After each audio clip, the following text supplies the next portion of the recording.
Hello guys, so I am back with another live stream. So this is for the past few rooms of Edith Finch, I ended up just doing blogs or like just writing down my commentary and stuff because streaming while playing the game produced so much lag. But anyways, I wanted to do a live stream to give my final concluding thoughts of the game now that it's over. It has definitely been quite a journey. So first I wanted to say that I would probably rate this game like about a 5 or 6 out of 10. This game was not for me. If people really enjoyed the game, I'm like that's great for them. I'm really glad that they like enjoyed this and they found it something that was to their enjoyment and liking. But for me, I just kind of was left with, I don't know, when I finished the game, it just kind of left me disappointed. And um, I think that was because I was sort of surprised at the ending. It sounds dumb because Edith Finch, it takes you through all of Edith's like family members that died really tragically. And so at the end, like you're kind of leading up and you're kind of expecting her to die, you know? Like everyone else has passed away, so she will probably, see a similar fate to them and die young as well. Or just meet some sort of tragic fate. The thing is though is that I guess I was kind of hoping in my head, even though I like had the inkling that like yeah, she's going to die. I was kind of hoping in my head that oh, maybe the game creators are going to like twist it and so instead of her dying, she actually does live and it's almost like a break in this family curse that's a reoccurring theme throughout the game. They don't do that. She dies. It's implied that she dies in childbirth because halfway through the game you find out that she's pregnant and she's writing this journal to give to her unborn child. And at the end, the child gets the book or gets the journal, and that indicates that she's passed away. And then you can kind of assume, like, oh yeah, she's passed away because of childbirth. I don't know. I just didn't particularly like that. I guess that the message that the game writers were trying to portray was that, sometimes families or people are just this unfortunate because throughout the game, again, Edith herself is like, sometimes family curses, like, she's like, family curses don't really exist. I think that, some people are just unfortunate. And I think in this case, the Finches are just a really unfortunate case at just a bunch of like weird circumstances that end up in tragedy.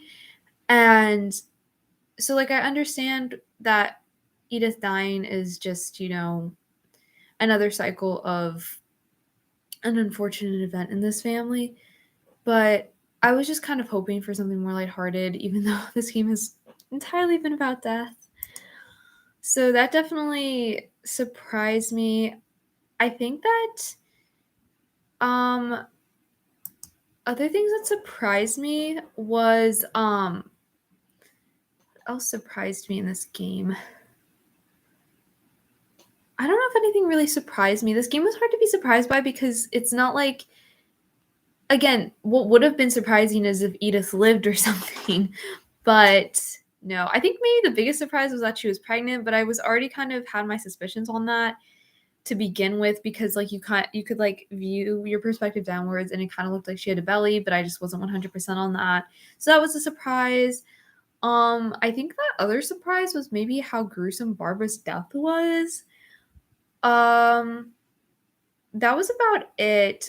What I would have said would have been one of my favorite moments is if we found out what Edie got to see in the old Finch house that you see like is like, stranded in the water because it's inaccessible because there was like one night where it was like a super low tide so she was able to walk out there. That would have been that probably would have been my favorite moment because I I loved the suspense leading up to it, but then that story is never concluded. And that's another problem I really had with this game is that there was like some stories that did not have fulfilling endings. I'm the type of person that I like to know what happens at the end. I don't like to be left on like a cliffhanger or just like an open-ended story. So this is also how I felt with Milton's story when he disappeared and that was it. Like there was no explanation as to why he disappeared. He was never found, so no one knows really what happened to him. And not knowing that just really didn't sit right with me. It's the same thing with like if you are into like crime shows and stuff, if I ever watch something like that and it's like ends up being a cold case, it just really bothers me even though like I know it can't be helped. And it's the same in Milton's case. I know that it couldn't be helped like in in the way that they didn't know what happened to him, but it just really irked me. So there was that. Um, and then also again with Edie's story, that just really bothered me too. I just did not like that open ending um with not being able to get to see what was in the old Finch house. That was really upsetting. And so then other aspects I was disappointed about was for me personally, I felt it really hard to relate to the characters that I was playing as. I think part of it was because of my frustration with the game because the game was just really laggy throughout me playing it. Um when I tried to first use like screen recorders, like video recorders, the game would like totally lag out. Even when I switched to YouTube Live, it was better, but I still had some problems, and that made the gameplay like really frustrating because sometimes you would try to like move to do a certain like to try and complete a room or something. You tried to do like certain movements that were required of you, and like you move your mouse, let's say right, but then nothing would happen, and then so you'd move it left, but then it would start moving right. Like it would just be like so lagged out behind. So that really frustrated me. And then also the fact that the game does you cannot manually save it was another really like stressor. Because the entire time I would just play these rooms and instead of like actually like thinking about the characters I'm playing as and focusing on the story, I'd just be like, I have to get through this room because if I don't get through this room, then the game won't save and then I'll have to redo it all over again.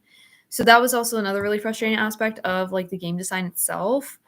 Uh another part that made it hard to relate to the characters was also I think the ages. Like I know that like child death is sad regardless, but I think that for me it was just hard to like actually see myself as the character because you play as like Molly who was 10 years old when she passed away.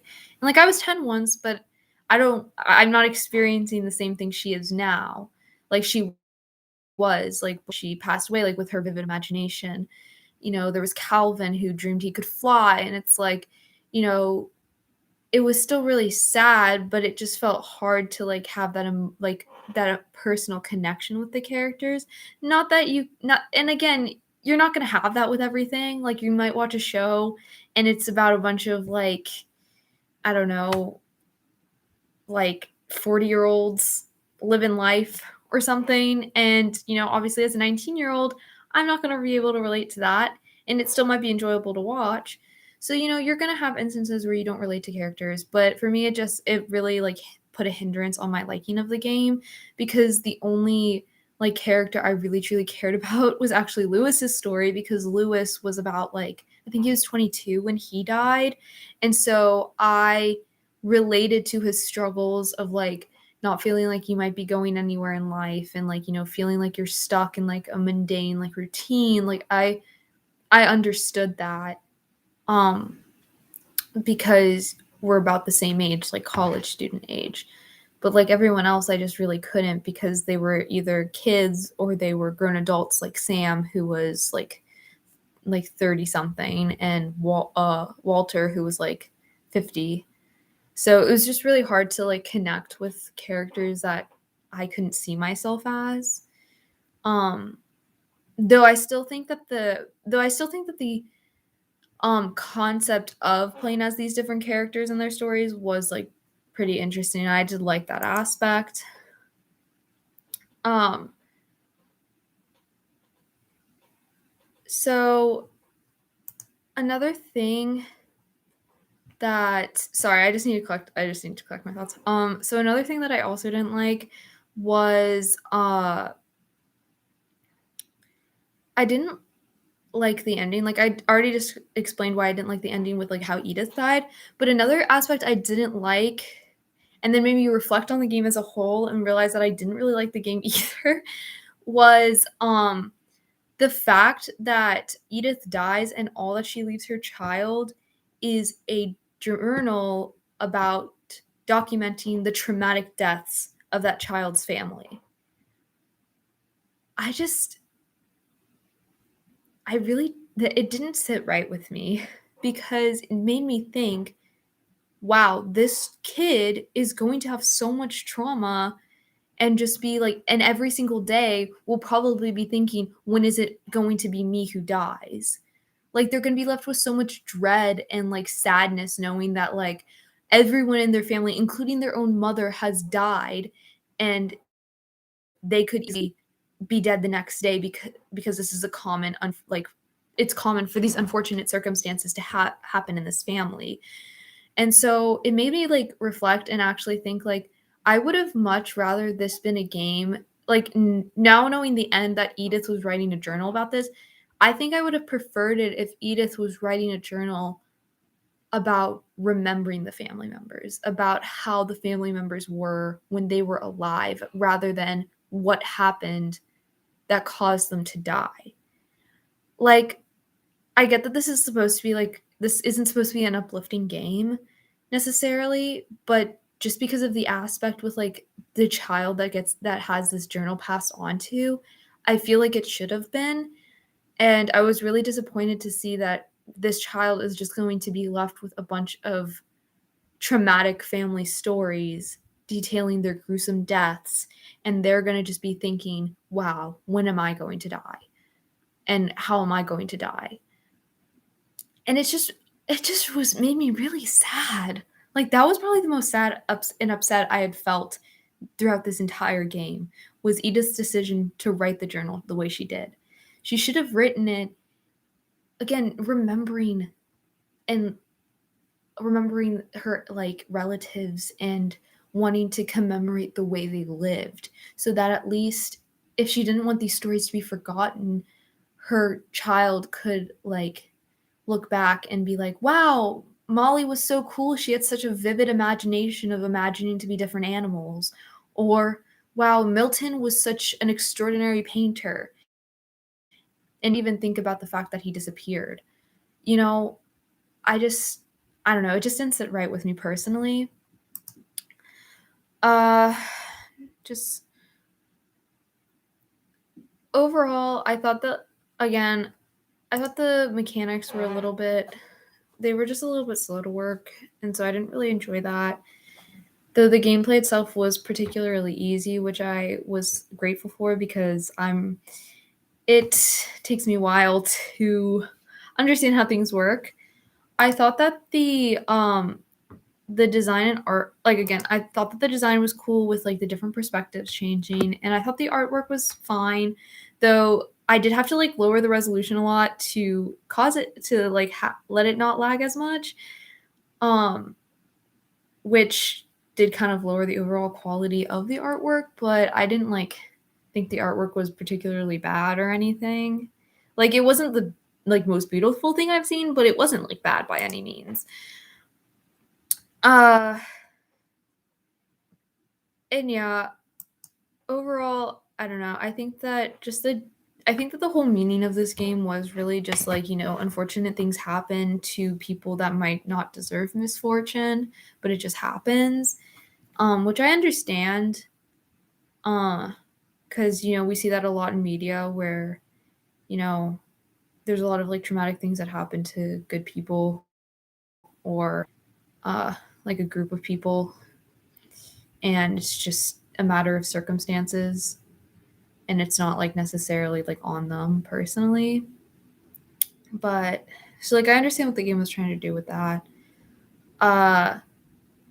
Aside from that, I didn't necessarily extract any deeper meanings, though that could just be because I find I have a really hard time like getting the full like analysis of like I have a hard time like analyzing things like as I'm like working through them. Uh it's the same with like music. Like people can like analyze lyrics like that, but for me, I'll just like be listening to the song and just vibing with the music, and I won't even think about the lyrics until like I do like until like I listen to it for like the 20th time. So it's kind of the same with this where I probably would need to replay this. I would probably need to play through this game like multiple times to actually like extract deeper meanings. But I'm gonna be honest, I'm not gonna do that. I don't want to play through this game again. I didn't like it, and so I don't really want to. The only since once you complete the game, you're allowed to like replay. Like you're allowed to just pick and choose like which room you would like to play through or like which story you would like to go through. So maybe I'll replay Lewis's because I liked Lewis. But as for anyone else, I don't really think I will fully be uh playing through this game again. So yeah, again, this game just wasn't for me.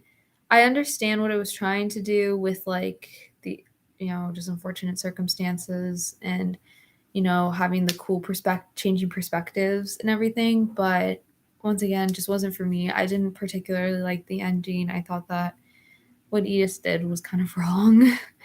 If that as bad as that may sound, but yeah, overall, I'd give this game a 5 or 6 out of 10, just because again, thought the gameplay was cool and the artwork was nice and some of the stories were interesting, but there was a lot I just couldn't get into or didn't really particularly like. So yeah, thank you guys for seeing my journey of this game and my frustrations with it at times. But yeah, thank you.